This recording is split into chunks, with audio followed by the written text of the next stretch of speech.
Sturgis needs a bunch of little things. It needs to have a carburetor put on it. All the handlebar controls are kind of loose and the throttle's not hooked up.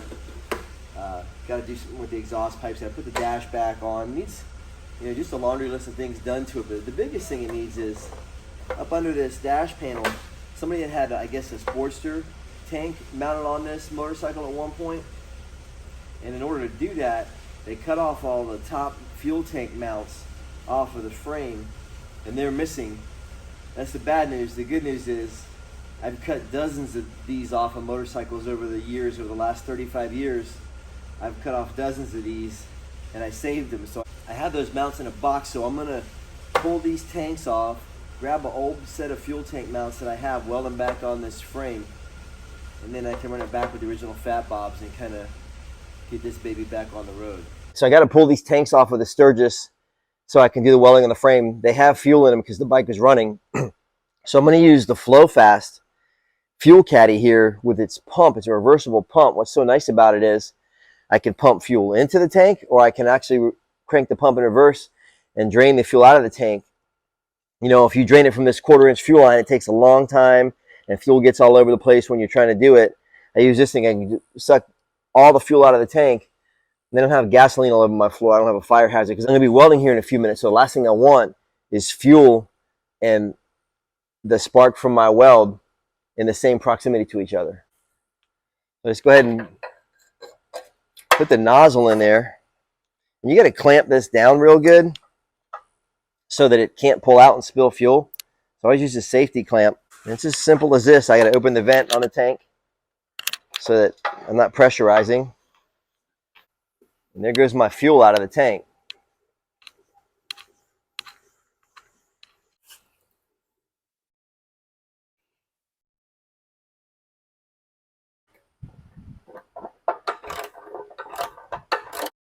So these are the two front upper gas tank mounts.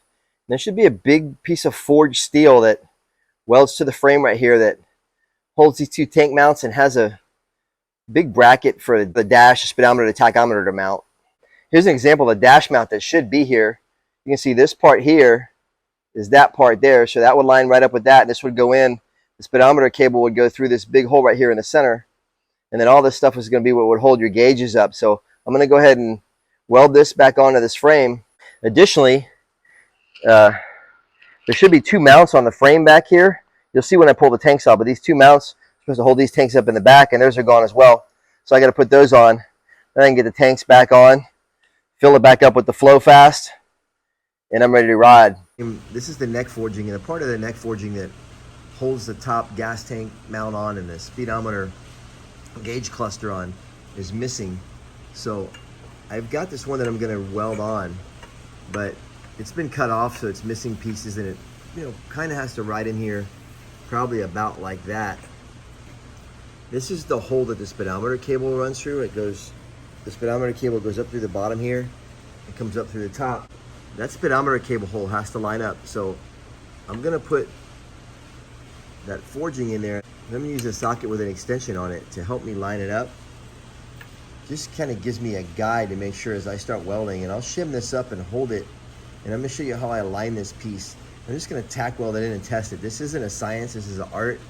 You gotta kind of weld the piece on, make sure it lines up with the tanks, take the tank back off.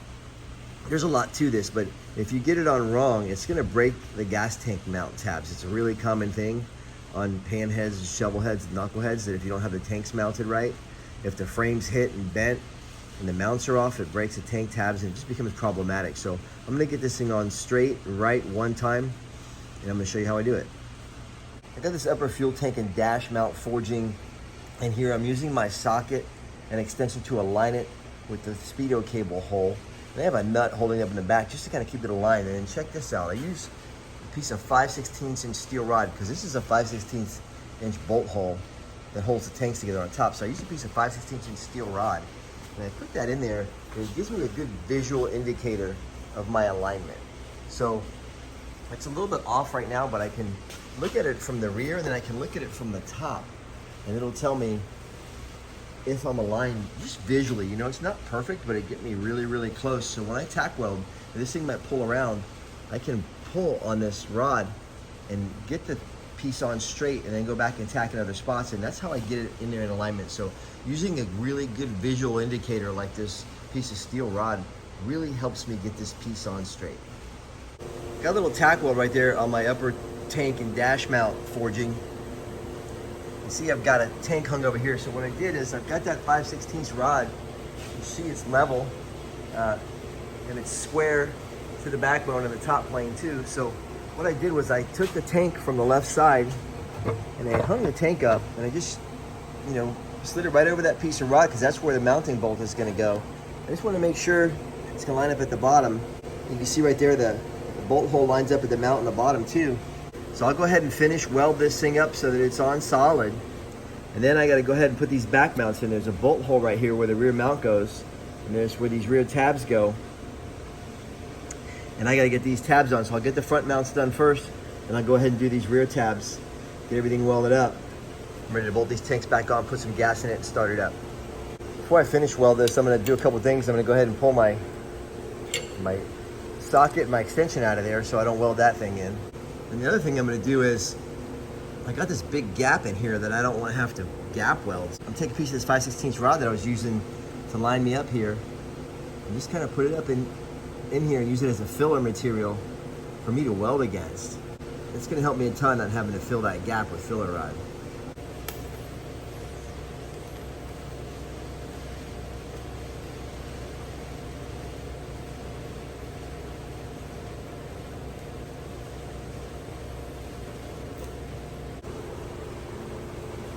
There's my front mount welded on.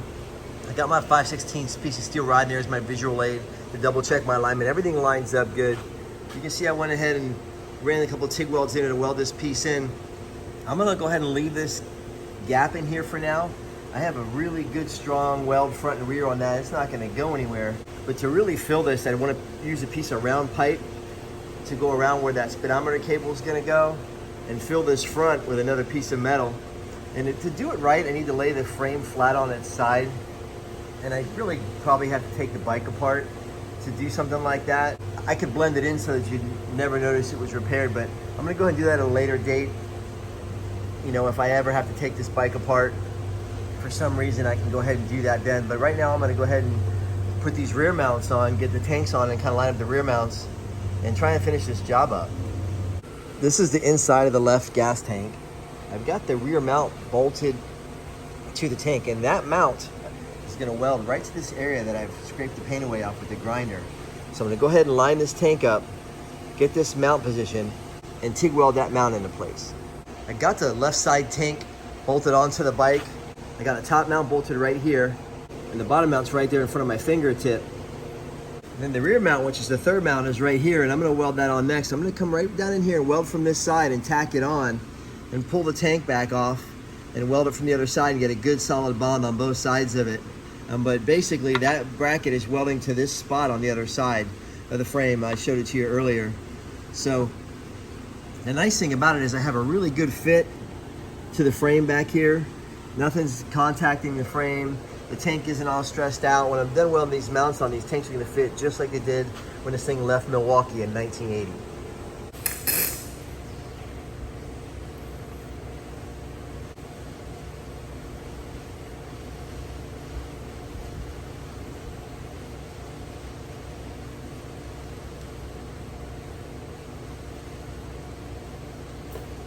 All that smoke you see is paint fumes burning off of the frame because, you know, I ground the paint away where I want to weld, but there's paint right next to it, so it's just that spray paint cooking off. Probably not very good for you.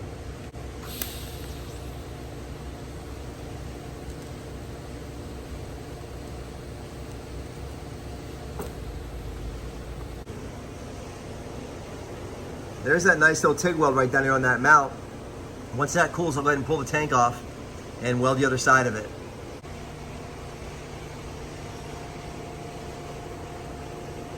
Go ahead and take this tank off, finish welding this rear mount on this side, and then repeat the process on the other side, and I'm done with this.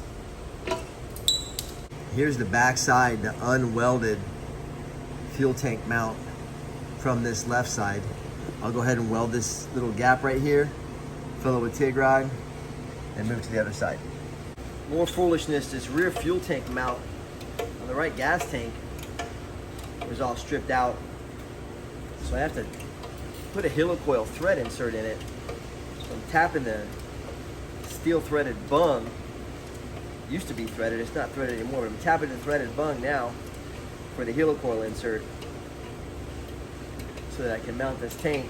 It's always the way it is when you get old stuff like this. You know, you don't really know until you get into it. A bike that's 43 years old.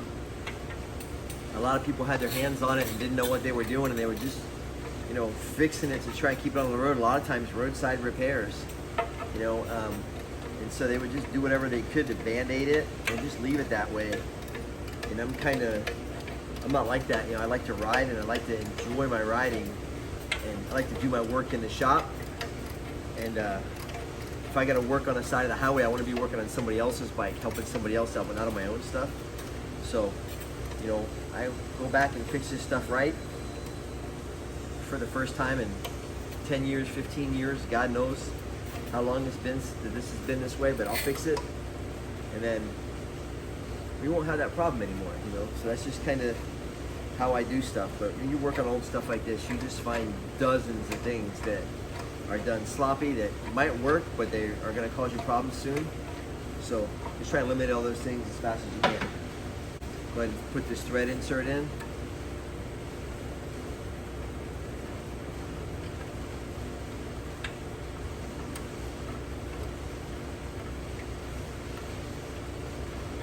Whoever invented the helicoil must own the Harley-Davidson.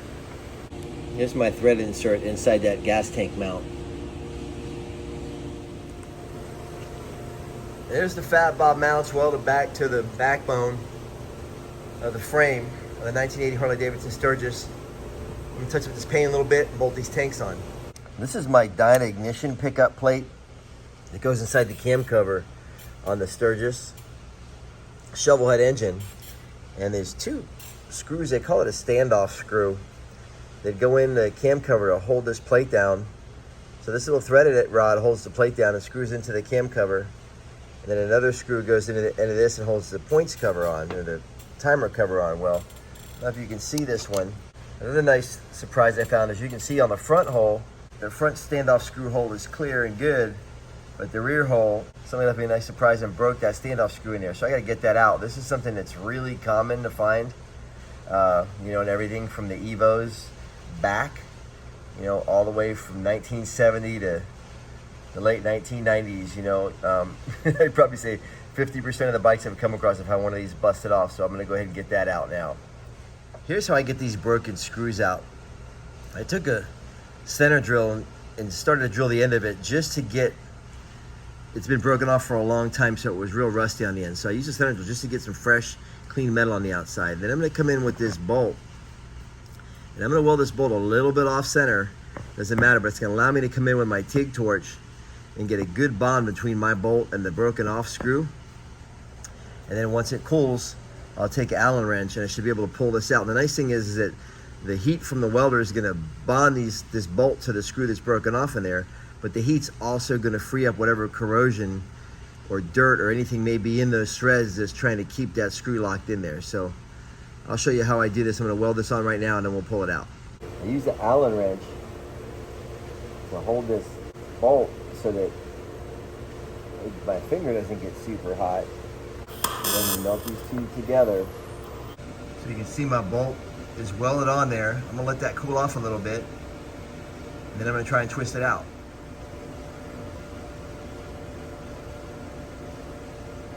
And you see I'm working back and forth, and now my little screw head is gonna come out of that hole. So it's a lot easier than drilling it, because a lot of times when you drill it, the drill wants to run off center and ruins the threads in that aluminum boss inside the cam cover. Now you got to fix that. So you can see I just go ahead and weld that little piece on there.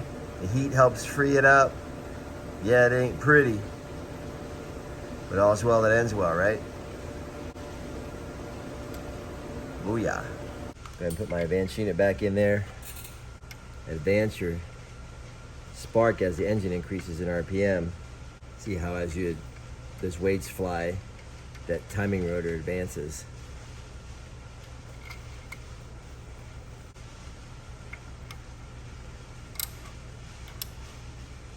I've seen a million of these bolts broken off the end of the camshaft too for being over tightened. You don't need to be very tight. After you tighten everything, you're always going to check and make sure everything's free. Put the ignition unit back in. I marked it before I took it out with a Sharpie, so I know where it needs to be.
Yeah, I think so.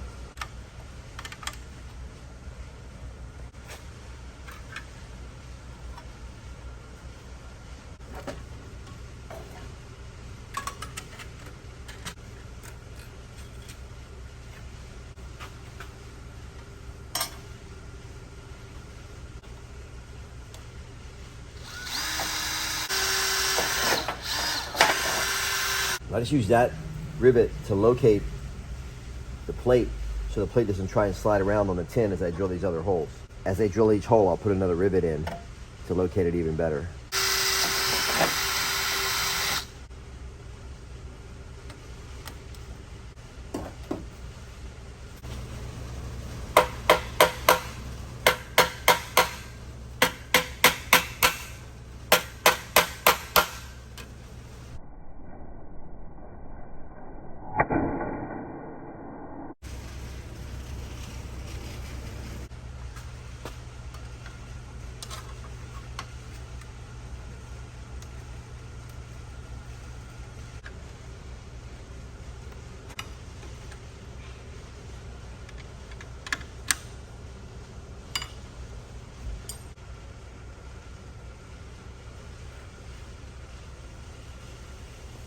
My friend Tattoo John made this tool bag for me years ago.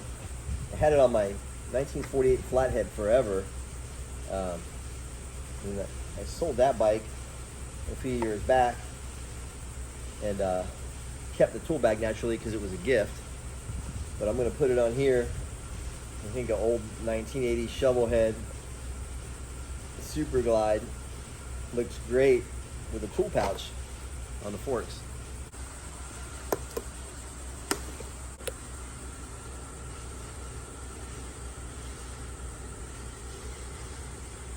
I love the S&S Super B carburetor on here with the Blase stack and the aluminum air horn.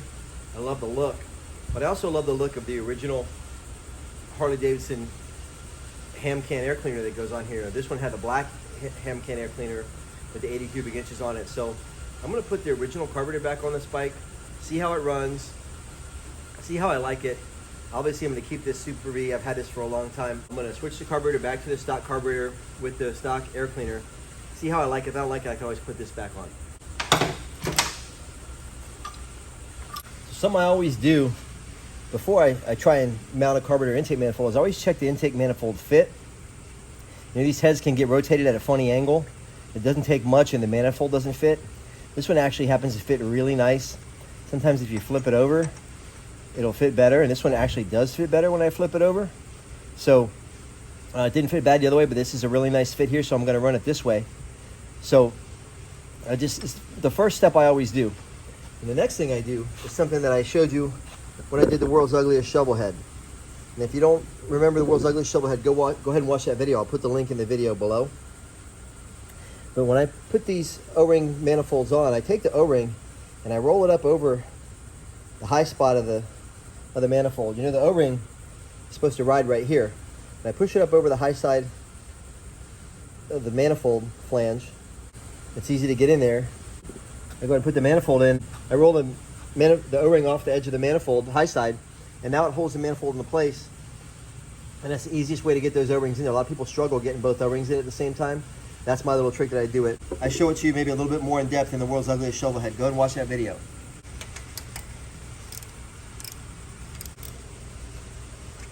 I always feel inside there, make sure that everything's lined up. This is a really nice lined up fit.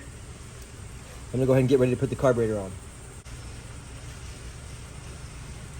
I put my bolts in, one of my gaskets, cleaned off my heat insulator block. Go ahead and put that in. There's my second gasket. I put a little red Loctite in each one of these threaded bores on the mounting flange, just because I don't want this thing coming off while I'm riding and they're coming loose and I don't know about it. It's way back in there where it's hard to get to. So that we'll keep that together. I gotta hook up the throttle cable, the throttle cable goes in this back ferrule back here. I gotta plug off this vacuum port because I'm not running anything from it. This would usually be for like a timing advance sensor or something else. I'm not using that vacuum port, so I gotta plug it so the carburetor doesn't suck air.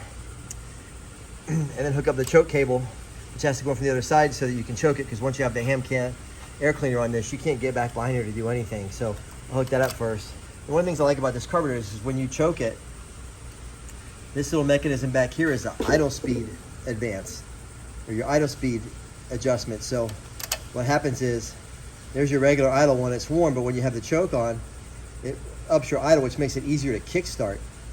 It's really a nice feature that the S&S carburetor doesn't have. Got my throttle cable hooked up to the carburetor. I'm gonna run it up under the tank and to the throttle, the handlebars now. Okay, I got the throttle cable hooked up, choke cable hooked up. I got my vacuum line plugged. I got my fuel line on. I'm gonna go ahead and put the air box on and then fire it up and see how it runs.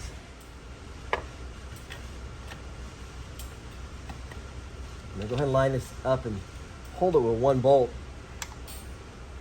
I always put red Loctite on these bolts, because if one of these bolts comes off, it's gonna get sucked right through your engine and destroy something inside your engine, which is gonna cost a lot of money to fix.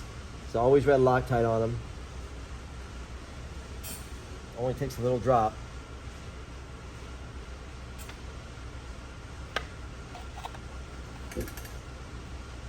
I think the original bolts that go in here are supposed to have safety wire, but if you get stuck on the side of the road somewhere, safety wires, that's something you're gonna have with you. So I use Allen's with Loctite, because you can always carry Loctite in an Allen wrench and solve the kind of problem you're going to get on the highway.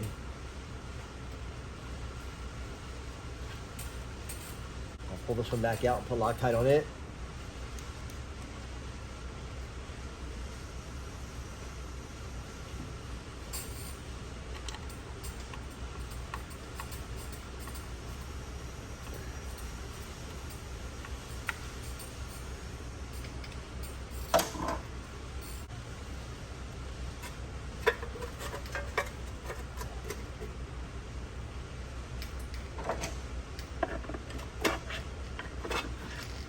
Seldom do I take off an S&S and put a stock carburetor on it, but you know, I just really like the look of this for this bike. I don't know what it is, but it's just that sleeper look. I really like it for this machine, so that's what I'm gonna do.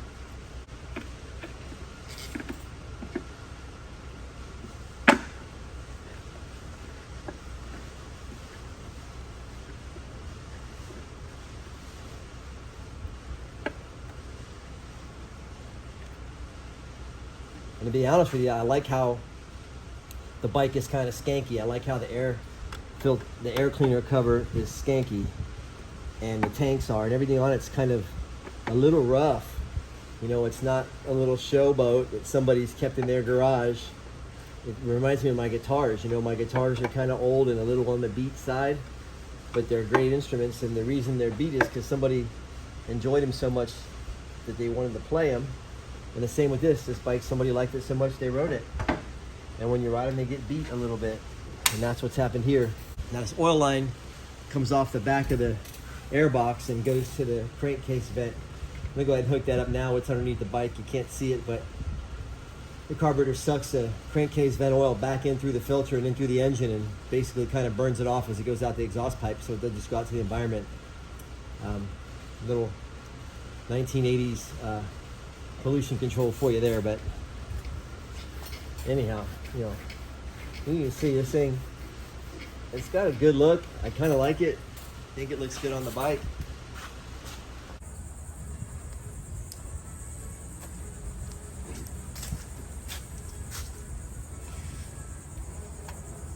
All right, so I literally just bolted this carburetor on. I haven't set the air fuel mixture, didn't pull the float ball, anything.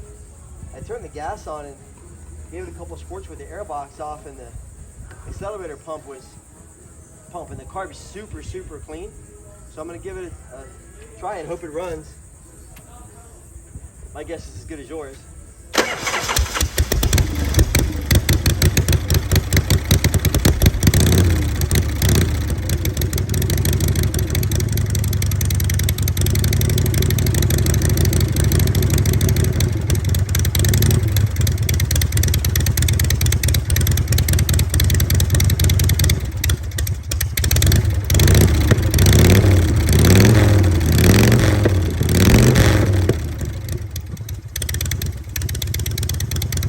About got the 1980 Harley-Davidson Sturgis right where I want it. One thing I've been wanting to fix for a while is it has this big dent in the left side gas tank, and there's a bunch of different ways to get that dent out.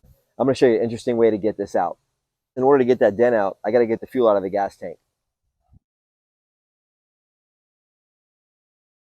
I'm going to use my Flow Fast can to drain it. The great thing about this is you can put fuel in, you can take fuel out, you can reverse the pump and get the fuel out of the tank. So instead of having to pull this little 1/4 inch line off and wait 20 minutes for the tank to drain, I can suck it out in just a matter of a couple minutes with the Flow Fast. You always want to clip this safety cable on so that as you're pumping or draining the fuel, the line doesn't try and pop out of the tank. Here comes my fuel.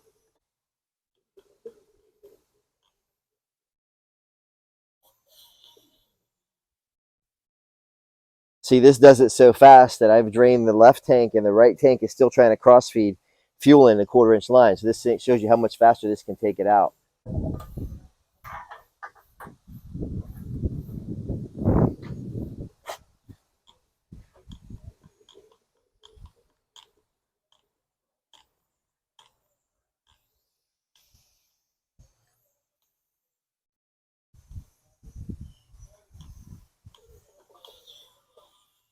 See, so instead of having to wait for the fuel to transfer across that 1/4 inch line, which you can see how long it takes. I can just go back from side to side with the flow fast and get it out real quick. Just love being able to use this thing.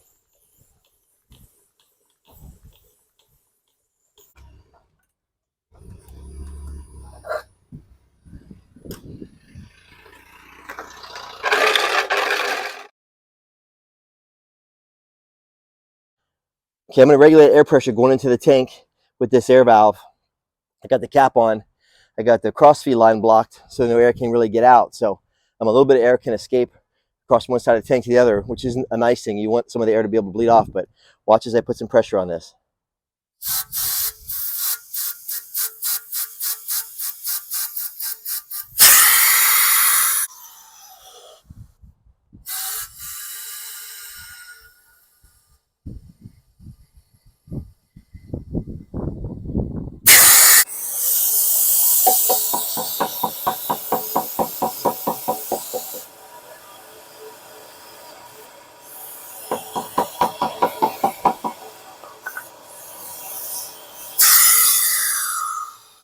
I'm dialing the tank with a wooden shaping hammer that's covered with leather. I'm hitting below the dent and above the dent as I apply pressure, and I'm just softening that metal and allowing this thing to push itself out from where it was.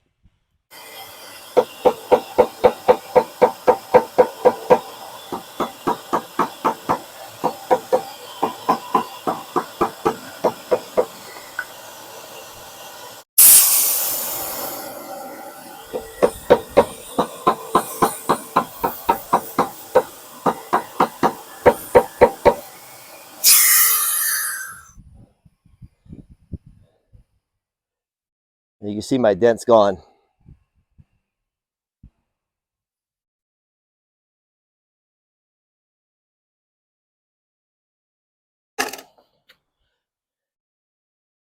I can't stress enough how careful you got to be doing something like that.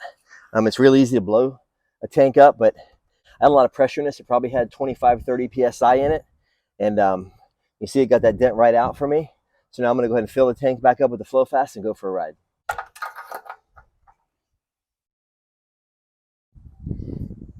Secure my clip.